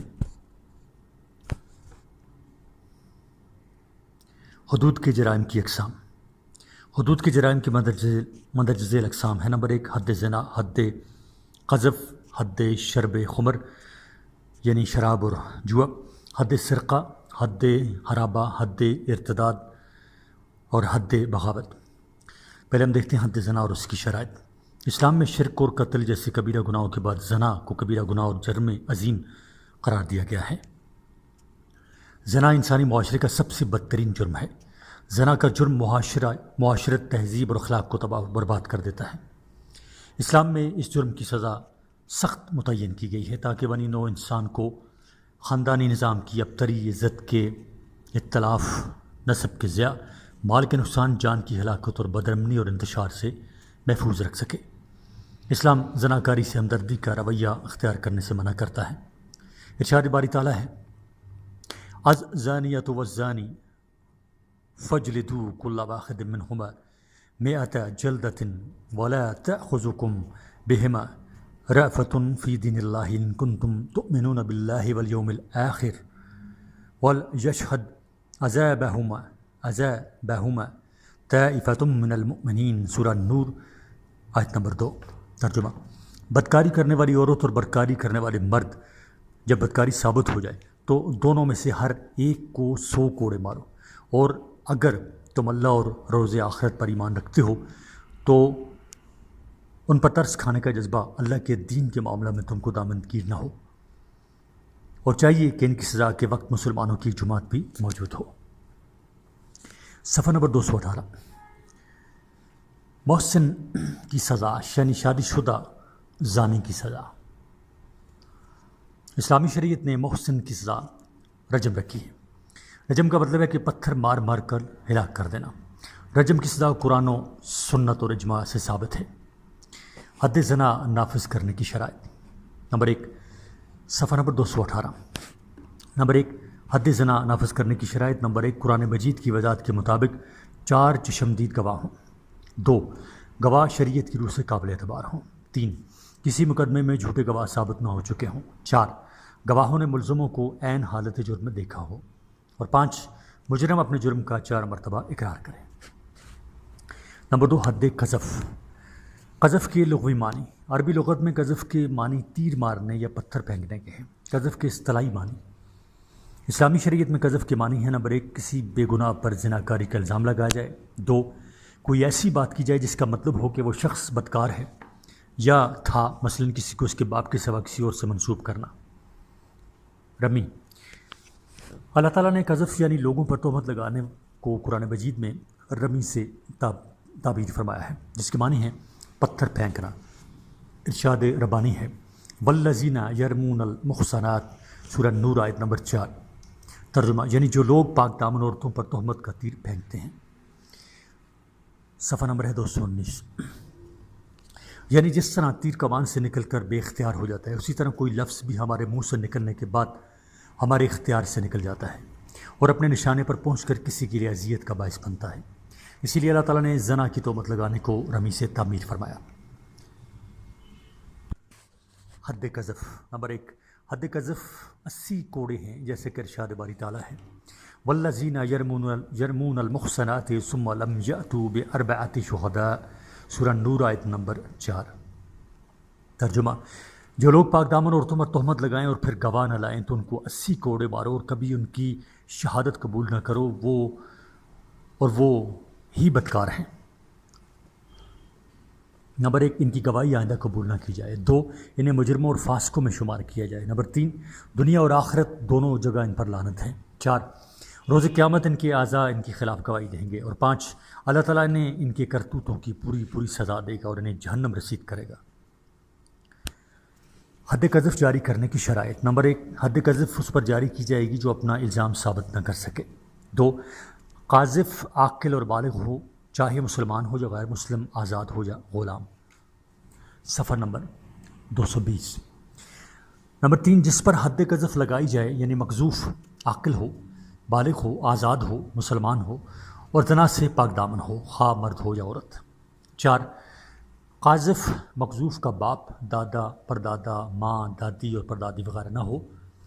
ایسی صورت ہو تو قاذف پر حد واجب نہ ہوگی، کیونکہ ارشاد باری تعالیٰ ہے وَلَا تَقُل لَهُمَا اُفٍّ، یعنی والدین کو اف تک نہ کہو. اور قذف کی سزا تو بہت بڑی سزا ہے.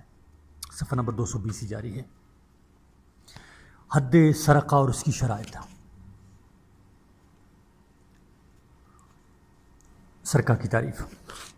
کسی عاقل بالغ شخص کا کسی دوسرے شخص کی ایسی چیز کو جس کی مالیت 10 درہم یا اس سے زائد ہو اور وہ چیز کسی محفوظ جگہ رکھی ہوئی ہو، خفیہ طریقے سے چوری کر لینا سرقہ کہلاتا ہے. حد سرقہ یا سرقہ کی سزا. حد سرقہ کی سزا. اسلامی شریعت میں چوری کی سزا قطع ید ہے، یعنی ہاتھ کاٹ دینا ہے. ارشاد باری تعالیٰ ہے وَالسَّارِقُ وَالسَّارِقَاتُ فَاقْطَعُوا أَيْدِيَهُمَا جَزَاءً بِمَا كَسَبَا نَقَالًا مِّنَ اللَّهِ وَاللَّهُ عَزِيزٌ حَكِيمٌ. سورہ المائدہ آیت نمبر 38. ترجمہ. چوری کرنے والے مرد اور چوری کرنے والی عورت دونوں کے ہاتھ کاٹ دو، یہ اللہ کی طرف سے بطور سزا کہ ان کی کمائی کا بدلہ ہے، اور اللہ تعالیٰ بڑی قوت والا اور بڑی حکمت والا ہے. حضور نبی کریم صلی اللہ علیہ وسلم اور تمام خلفائے راشدین رضی اللہ تعالیٰ عنہم نے جرم ثابت ہونے کی صورت میں اللہ تعالیٰ کے حکم کے مطابق چور کا ہاتھ کاٹا، اور اس میں امیر و غریب، بڑے اور چھوٹے کا کوئی فرق روا نہیں رکھا گیا. جیسا کہ جب مخزوم قبیلہ کی عورت چوری کے سلسلے میں پکڑی گئی تو آپ صلی اللہ علیہ وسلم نے اس کا ہاتھ کاٹنے کا حکم جاری کیا. اس پر حضرت اسامہ رضی اللہ تعالیٰ عنہ نے جب سفارش کرنے کی کوشش کی تو آپ صلی اللہ علیہ وسلم نے فرمایا اتشفعوا فی حد من حدود اللہ، کیا تم اللہ تعالیٰ کی حدود میں سے ایک حد کے بارے میں سفارش کرتے ہو. صفحہ نمبر 221. پھر فرمایا کہ اگر محمد صلی اللہ علیہ وسلم کی بیٹی فاطمہ رضی اللہ تعالیٰ عنہا بھی یہ چوری کرتی تو اللہ کی قسم اس کا ہاتھ بھی کاٹتا. بخاری اور مسلم. چوری کا جرم ثابت ہونے کے بعد چور کا دائنا ہاتھ کاٹ دیا جائے. اگر دوسری مرتبہ چوری کرے تو اس کا بایاں پاؤں کاٹ دیا جائے، اور اگر تیسری مرتبہ چوری کرے تو اس وقت تک قید میں ڈال دیا جائے جب تک کہ توبہ نہ کر لے. حد سرقہ جاری کرنے کی شرائط. حد سرقہ جاری کرنے کے لیے ضروری ہے نمبر 1 کہ چور عاقل اور بالغ ہو، نابالغ اور پاگل پر حد نافذ نہیں ہوگی. 2 جس شخص کی چوری ہوئی ہو وہ خود دعویٰ کرے. اگر گواہی دیں کہ فلاں کی چوری ہوئی مگر مالک خود دعویٰ نہ کرے تو حد نافذ نہ ہوگی. 3 چور اگر چوری کا اقرار کرے تو بھی جرم ثابت ہوتا ہے. 4 مجرم کے خلاف گواہ کا مذکر اور عادل ہونا اور عدالت میں حاضر ہو کر خود گواہی دینا ضروری ہے. اس ضمن میں عورتوں اور فاسق مردوں کی گواہی قابل قبول نہیں. حد شرب و خمر اور اس کی شرائط. شراب کی لغوی معنی. شراب شربا یشربا سے مصدر ہے جس کے معنی پینے کے ہیں، اور شراب کے معنی پینے والی چیز. اسی وجہ سے شراب کو شراب کہتے ہیں. صفحہ نمبر 222. خمر کے لغوی معنی. خمر لغت میں ہر اس چیز کو کہتے ہیں جو پردہ ڈال دے. خمار پردے کو کہتے ہیں. شراب چونکہ عقل پر پردہ ڈال دیتی ہے اس لیے اسے خمر کہتے ہیں. اصطلاحی معنی. اصطلاح میں ہر وہ چیز جو نشاور ہو خمر کہلاتی ہے. نبی کریم صلی اللہ علیہ وسلم کا ارشاد ہے ہر نشاور چیز خمر ہے اور ہر خمر حرام ہے. صحیح مسلم. صفحہ نمبر 222 جاری ہے. اصطلاحی معنی. اصطلاح میں ہر وہ چیز جو نشاور ہو خمر کہلاتی ہے. نبی کریم صلی اللہ علیہ وسلم کا ارشاد ہے ہر نشاور چیز خمر ہے اور ہر خمر حرام ہے۔ شراب و خمر کے بارے میں ارشاد باری تعالیٰ ہے یسألونک عن الخمر والمیسر قل فیہما اسم کبیر ومنافع للناس واسمہما اکبر من نفعہما، سورہ البقرہ آیت نمبر 219۔ ترجمہ: لوگ وہ آپ صلی اللہ علیہ وسلم سے شراب اور جوئے کے بارے میں سوال کرتے ہیں، کہہ دو ان دونوں میں بڑا گناہ ہے اور لوگوں کے لیے فائدہ بھی ہے۔ کہہ دو ان دونوں میں بہت بڑا گناہ ہے، ان دونوں میں بڑا گناہ ہے اور لوگوں کے لیے فائدہ بھی ہے، اور ان کا گناہ ان کے فائدے سے بڑا ہے۔ شراب نوشی کی سزا۔ رسول کریم صلی اللہ علیہ وسلم نے شراب نوشی پر کوڑے مارنے کی سزا دی۔ حضرت انس رضی اللہ تعالیٰ عنہ سے روایت ہے کہ ایک شرابی آپ صلی اللہ علیہ وسلم کے پاس لایا گیا تو آپ صلی اللہ علیہ وسلم نے اسے تقریباً 40 کوڑوں کی سزا دی۔ حضرت عمر رضی اللہ تعالیٰ عنہ نے صحابہ رضی اللہ عنہم کے مشورے سے شراب نوشی کی سزا 80 کوڑے مقرر کی۔ حد خمر کی شرائط: نمبر 1، شرابی عاقل بالغ اور مسلمان ہو۔ نمبر 2، اس نے اپنی مرضی سے شراب نوشی کی ہو، زبردستی کسی نے نہ پلائی ہو۔ 3، حد نافذ کرنے کے لیے ضروری ہے کہ وہ 2 عادل گواہ شرابی کی مینوشی کی گواہی دیں۔ 4، اگر شرابی کے منہ سے شراب کی بو آ رہی ہو اور وہ 2 گواہ اس کی مینوشی کی گواہی بھی دے دیں۔ 5، اگر کوئی نشے کی حالت میں دیکھا گیا ہو، اس کے منہ سے شراب کی بو بھی آ رہی ہو اور 2 گواہ بھی گواہی دیں۔ اور 6، اگر کوئی کہہ کرے اور اس میں شراب کی بو ہو اور اس پر 2 گواہ بھی دیں، اس پر 2 گواہ گواہی بھی دیں۔ صفحہ نمبر 223۔ حد محاربہ، لغوی معنی۔ حرابہ یا محارب کی لغوی معنی ہیں لڑائی کرنا، جنگ بھڑکانا، دشمن کے مال لوٹنے کے لیے رہنمائی کرنا۔ اصطلاحی معنی: اصطلاح میں راہ زنی کا مطلب ہے محاربت، کیونکہ اس کے لیے لڑائی اور فتنہ و فساد بھی ہوتا ہے۔ حد حرابہ، راہ زنی کی وہ صورت جس میں حد جاری کرنے کا حکم ہے، اس کی حد قطعی ید یعنی ہاتھ کا کاٹنا ہی ہے۔ اس میں بھی عورت اور مرد کا حکم ایک ہی ہے۔ اس کی وجہ یہ ہے کہ عورت پر بھی حد سرقہ کا اجرا ہوتا ہے، اس کے لیے راہ زنی میں بھی اس پر مردوں کی طرح حد جاری ہوگی۔ حد ارتداد اور حد بغاوت۔ معنی: ارتداد کا مطلب ہے فتنہ فساد اور بغاوت کا مطلب ہے نافرمانی کرنا، حق سے ہٹ جانا۔ صفحہ نمبر 224۔ حد ارتداد اور بغاوت۔ امام مالک رحمۃ اللہ علیہ کے نزدیک اگر مجرم اللہ تعالیٰ اور اس کے رسول صلی اللہ علیہ وسلم کے خلاف بغاوت میں ملوث ہے، امن و امان کو خراب کیا ہے، نیز زمین میں فساد پھیلا رہا ہے، اس کا جرم قرآنی آیت کے عمومی مفہوم میں داخل ہے، اور اس کی سزا قرآن میں قتل کرنا، سولی چڑھانا، ہاتھ پاؤں مخالف سمت سے کاٹ دینا یا ملک بدر کرنا ہے۔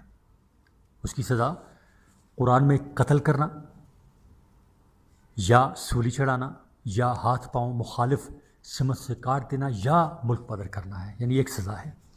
ارشاد باری تعالیٰ ہے انما جزاء الذین یحاربون اللہ ورسولہ ویسعون فی الارض فسادا ان یقتلوا او یصلبوا او تقطع ایدیہم وارجلہم من خلاف او ینفوا من الارض، سورہ المائدہ آیت نمبر 33۔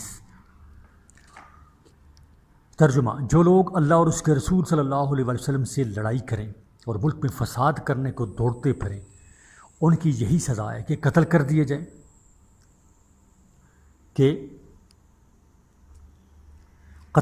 جائیں، یا سولی چڑھا دیے جائیں، یا ان کے ہاتھ پاؤں مخالف سمت سے کاٹ دیے جائیں یا ملک سے نکال دیے جائیں۔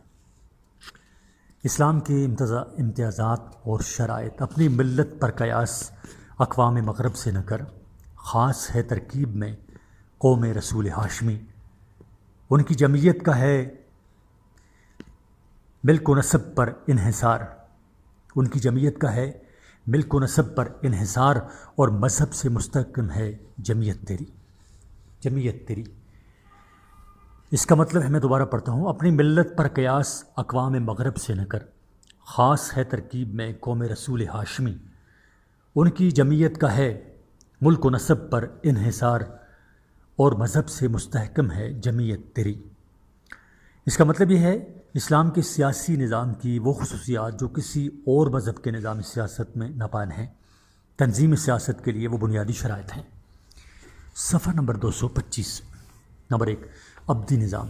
حقیقت تو یہ ہے کہ جس طرح دنیا میں مذہب و دین صرف دین اسلام ہے، جیسے کہ ارشاد ربانی ہے ان الدین عند اللہ الاسلام، یعنی سورہ آل عمران آیت نمبر 19، بے شک اللہ تعالیٰ کے نزدیک پسندیدہ دین دین اسلام ہے۔ اسی طرح سے اصل قانون بھی صرف قانون اسلامی ہے، کیونکہ یہ اللہ تعالیٰ کا بنایا ہوا ابدی قانون ہے۔ اس کا نفاذ و آغاز حضرت صلی اللہ علیہ وآلہ وسلم نے مدینہ میں اسلامی ریاست قائم کر کے کیا، اور تا قیامت یہ نظام چلے گا، لیکن انسانی قوانین کبھی اتنے دیرپا نہیں ہوتے۔ 2، اقتدار اعلیٰ۔ آمریت اور مطلق العنان بادشاہت میں اقتدار اعلیٰ کا مالک صرف ایک شخص آمر یا بادشاہ ہوتا ہے۔ جمہوریت میں اقتدار اعلیٰ کے مالک عوام ہوتے ہیں، لیکن اسلامی نظام سیاست میں اقتدار اعلیٰ کا مالک صرف اور صرف اللہ تعالیٰ ہوتا ہے۔ ارشاد باری تعالیٰ ہے حکومت صرف اللہ تعالیٰ کی ہے جو بالادست اور بڑا ہے۔ صفحہ نمبر 225 سے جاری ہے۔ نمبر 3، قرآن و سنت کی بالادستی۔ اسلامی ریاست مکمل طور پر اسلام کے تابع ہے۔ اس کے آئین اور قانون کی بنیاد قرآن و سنت پر ہوتی ہے۔ جہاں قرآن و سنت کو پوری طرح بالادستی حاصل ہے، کسی کو قرآن و سنت کے خلاف کوئی فیصلہ کرنے کا اختیار نہیں۔ 4، پاپائیت کی گنجائش نہیں۔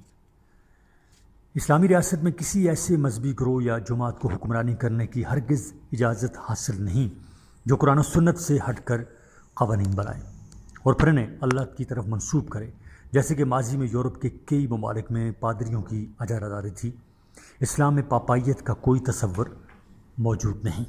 صفحہ نمبر 226۔ نمبر 5، دولت کی منصفانہ تقسیم۔ اسلام کے نظام سیاست میں دولت کے چند ہاتھوں میں ارتکاز کو روکنے کے لیے خصوصی اقدامات کیے جاتے ہیں، لہٰذا عشر و زکوٰۃ اور صدقات کے ذریعے امیروں سے رقوم نکلوا کر غریبوں کی فلاح و بہبود اور امداد کے لیے خرچ کی جاتی ہیں۔ یہ رقوم صاحب حیثیت اپنی خوشی سے ادا کرتے ہیں۔ یہ اسلام کے نظام کی ایک امتیازی خصوصیت ہے جو کسی اور مذہب میں نہیں ملتی۔ صفحہ نمبر 226۔ نمبر 6، غیر مسلموں کی حیثیت۔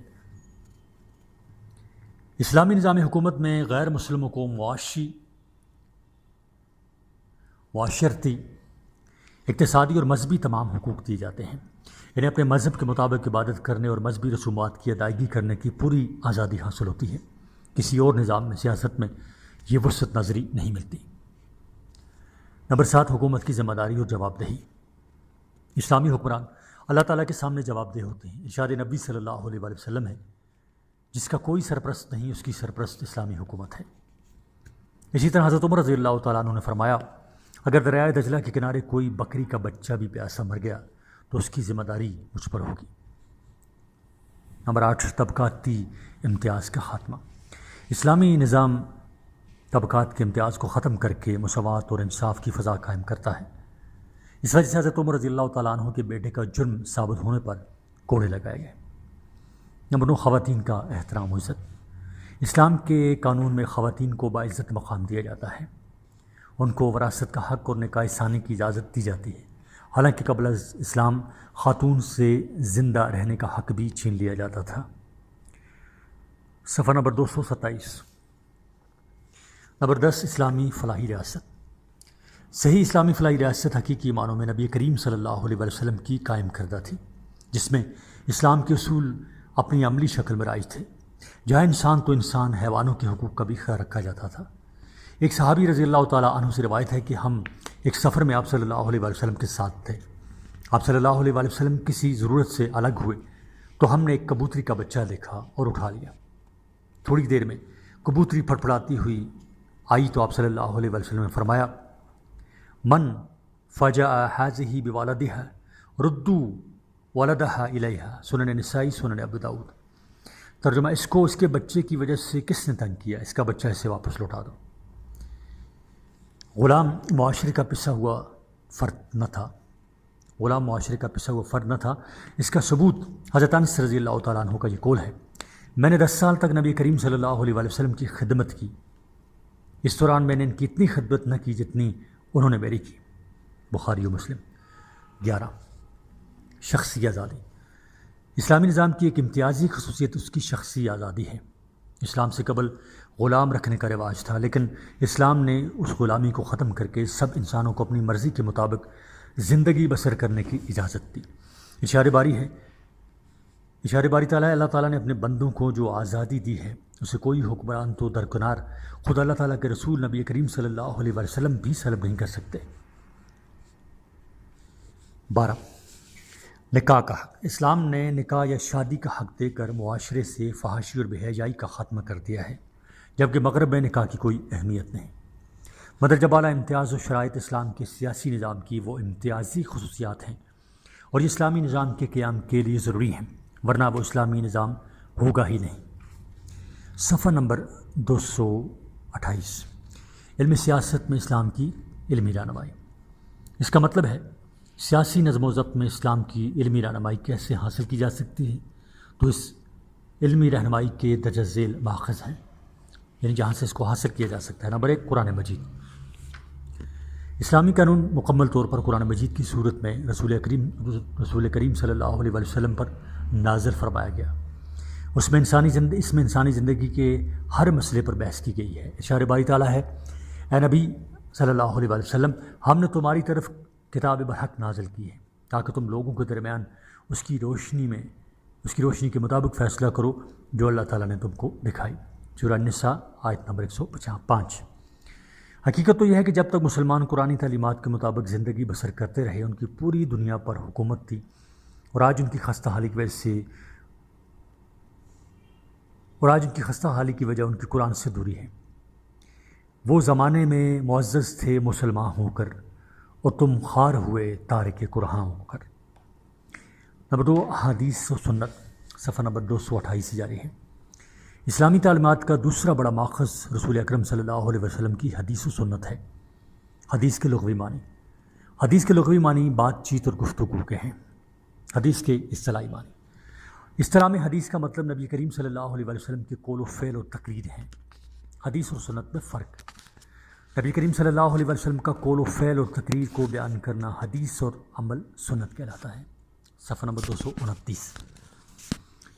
حدیث و سنت اسلامی تعلیم کا ماخذ کیسے؟ اسلام کے تمام احکام قرآن میں موجود ہیں، لیکن ان کا مفہوم، ان کی وضاحت و تفسیر و تشریح حدیث کے ذریعے اور سنت کے ذریعے ہی معلوم ہو سکتی ہے۔ اسی وجہ سے سنت پر عمل کرنا واجب ہے۔ ارشاد باری تعالیٰ ہے، وَمَا آتَاكُمُ الرَّسُولُ فَخُذُوهُ وَمَا نَهَاكُمْ عَنْهُ فَانْتَهُوا۔ سورہ الحشر آیت نمبر 7۔ ترجمہ، جو کچھ تمہیں رسول اللہ صلی اللہ علیہ وسلم دیں وہ لے لو، اور جس چیز سے منع فرمائے اس سے رک جاؤ۔ یہی نہیں بلکہ نبی کریم صلی اللہ علیہ وسلم کی زندگی کو مکمل نمونہ کہا گیا ہے۔ ارشاد باری تعالیٰ ہے، صفحہ نمبر 229 جاری ہے، لَقَدْ كَانَ لَكُمْ فِي رَسُولِ اللَّهِ أُسْوَةٌ حَسَنَةٌ۔ سورہ الاحزاب آیت نمبر 21۔ ترجمہ، بے شک تمہارے لیے نبی کریم صلی اللہ علیہ وسلم کی زندگی میں بہترین نمونہ ہے۔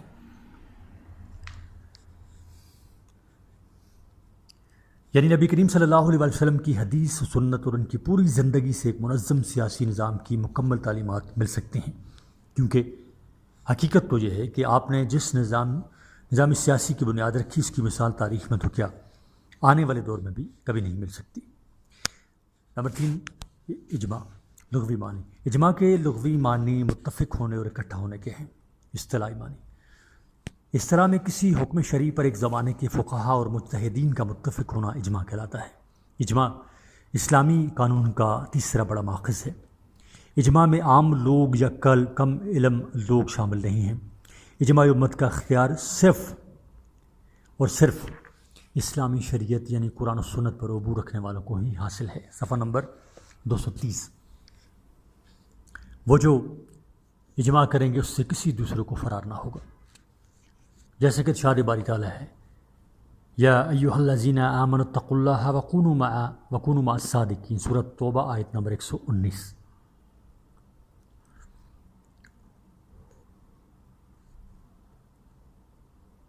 یعنی اے ایمان والو اللہ سے ڈرو اور سچوں کے ساتھ رہو۔ نظم سیاسی میں اجماع کی اہمیت۔ نظم ریاست و سیاست میں کئی پیچیدہ مسائل ہوتے ہیں۔ نظم ریاست و سیاست میں کئی پیچیدہ مسائل ہوتے ہیں جن کا اس زمانے کے حالات و واقعات کے مطابق براہ راست قرآن و سنت میں حل موجود نہیں ہوتا، تو ایسی صورت میں فقہا اس کا حل بذریعہ اجماع نکالتے ہیں۔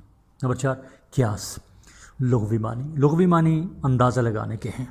لغوی معنی اندازہ لگانے کے ہیں۔ اصطلاحی معنی جب کسی مسئلے سے متعلق قرآن و حدیث میں واضح ہدایات نہ ملتی ہوں لیکن اس سے ملتے جلتے مسئلے کے متعلق ہدایات موجود ہوں تو ان ہدایات کی بنیاد پر اس مسئلے کا فیصلہ کرنا قیاس کہلاتا ہے۔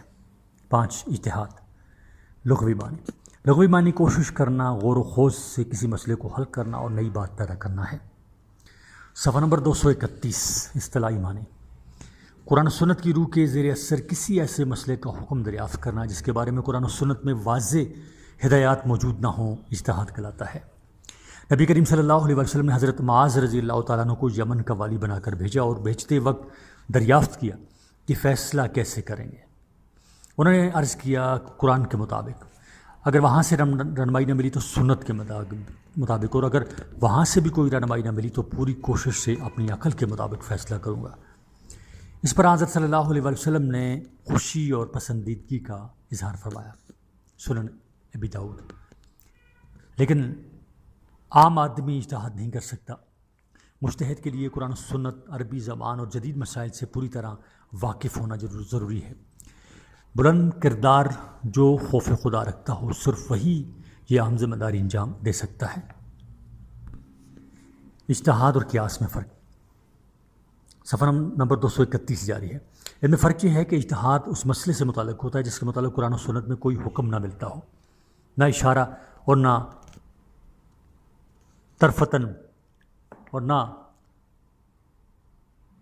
طرفتن جبکہ غیر مخصوص مسئلے کا حکم مخصوص مسئلے سے معلوم کیا جاتا ہے۔ نمبر 6 خلفائے راشدین رضی اللہ تعالیٰ عنہم کا عمل۔ خلفائے راشدین رضی اللہ تعالیٰ علیہم اجمعین نے خود حضرت صلی اللہ علیہ وسلم کو دیکھا۔ آپ صلی اللہ علیہ وسلم کی صحبت سے فیض یاب ہوئے اور آپ صلی اللہ علیہ وسلم کی ہدایات کے مطابق عمل کرتے رہے۔ خلفائے راشدین رضی اللہ تعالیٰ عنہم کے تقوی اور کردار کی بنیاد اور بلندی کی خود قرآن مجید نے گواہی دی ہے، اور نبی کریم صلی اللہ علیہ وسلم نے فرمایا، اصحابی امانۃ لا امنی فاذا ذهب اصحابی آتی امتی ما یوعدون۔ الجامع الصغیر۔ ترجمہ: میرے صحابہ میری امت کے لیے امن کا ذریعہ ہیں۔ جب میرے صحابہ ختم ہو جائیں گے میری امت پر وہ فتنے آئیں گے جن کا ان سے وعدہ کیا گیا ہے۔